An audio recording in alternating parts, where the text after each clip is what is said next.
Every December, the Game Awards come around, and every year I try and watch it until it hits about 3 in the morning UK time, and I can barely comprehend what I'm watching. It can get very boring, there can be too many adverts between the adverts, and sometimes there can be some just crazy misses with what game wins what award. No particular example. Just kidding, I still to this day cannot get over the fact that Xenoblade Chronicles 3 did not win Best Score on Music at the 2022 Game Awards. It's the biggest snub I have ever seen at any Game Awards ceremony. They cut their own custom flutes to match the ones in the game for fuck's sake, but God forbid they don't give the award to God of War Ragnarok for producing the same 3 bass notes as the first one in 2018, out of pity for the fact that Elden Ring was going to win everything else anyway. However, on reflection, I would now like to personally apologise to the Game Awards, as despite any grievances I have with how the show is run, I have now stared into the depraved cesspool that happens when you make every award the People's Choice Award. To really show you how bad things could have been, I'm going to briefly take you over the winners of all 11 of the 2023 Steam Awards that all fall into 3 categories. Firstly, you have the "yeah, that makes sense" category. That's yeah, fine.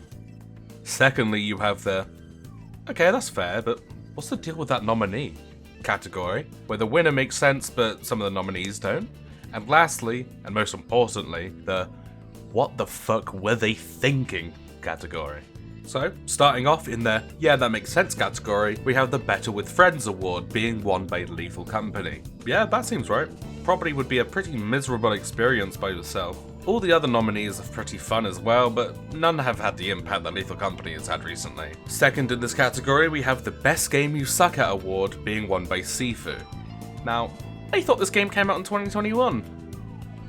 And it did, but I guess it released on Steam this year, bit late might I add, so whatever, that's fair game I guess. Third and finally, in this category we have the Sit Back and Relax award being won by Dave the Diver. Another solid pick, with solid nominees, nothing to add, at least it didn't win Best Indie, lol.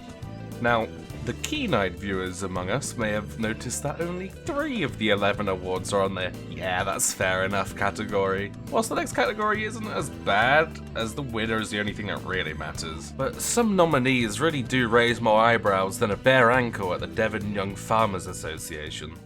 So, to begin the "okay, that's fair, but what's the deal with those nominees" category, we have the Game of the Year itself being won by Baldur's Gate 3. I mean, yeah, no shit. Of course it was gonna win. But why the hell is Hogwarts Legacy and FIFA 24 there? What? Oh, it's called FC 24 now. I mean, didn't mean to dead name, I apologise. Shame that doesn't stop the game from being shit. You can make an argument for Lethal Company being there. It does kind of make sense considering its impact, but it doesn't really hold a candle to the other 2 nominees as an overall game package, an overall experience. The Outstanding Story-Rich Game Award was also won by Baldur's Gate 3, because it's like a fucking bajillion stories in one depending on how you play and what choices you make. And all the nominees are great as well. Liza P should have won more in both award shows. RE4 and Jedi Survivor had great narrative. What the fuck is that? Where did Love Is All Around come from? Maybe it's peak.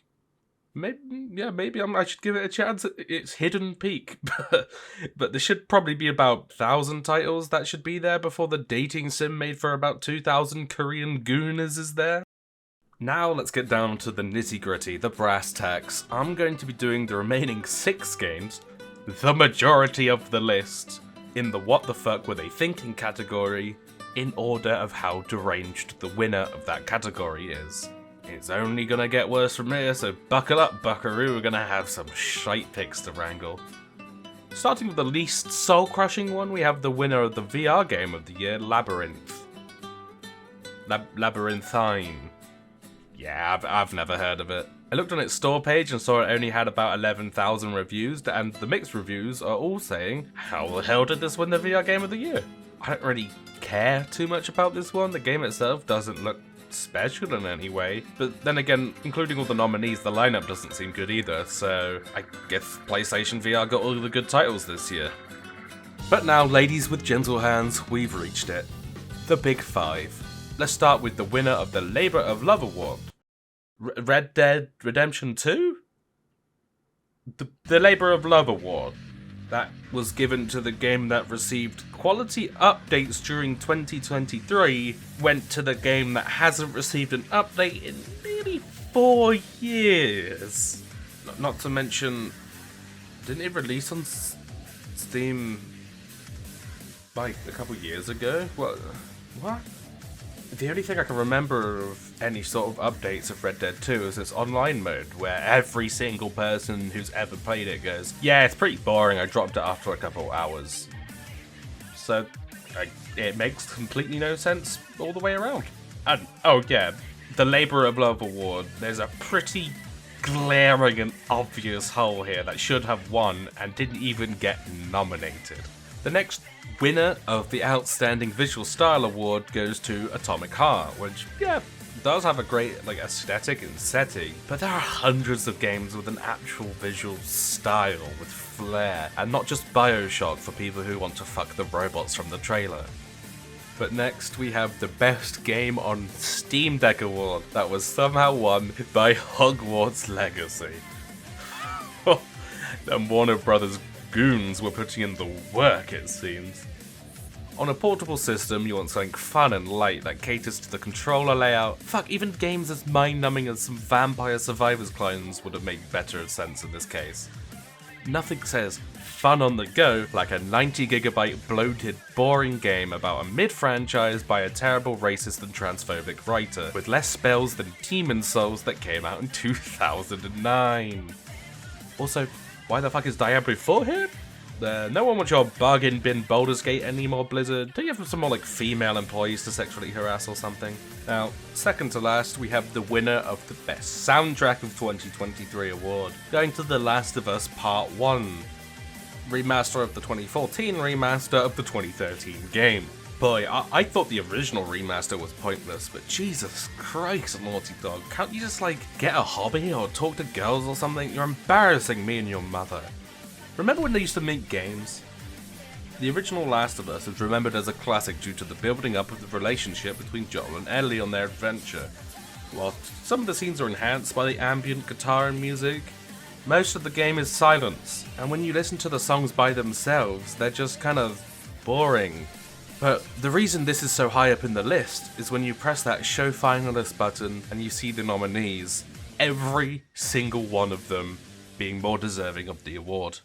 And finally, the worst of the bunch, the creme de la creme, if you're using scum as the creme. I don't know, I don't like French food. I'm not even gonna bother mentioning the nominees, all of which have gameplay concepts done multiple times before and are in no way innovative.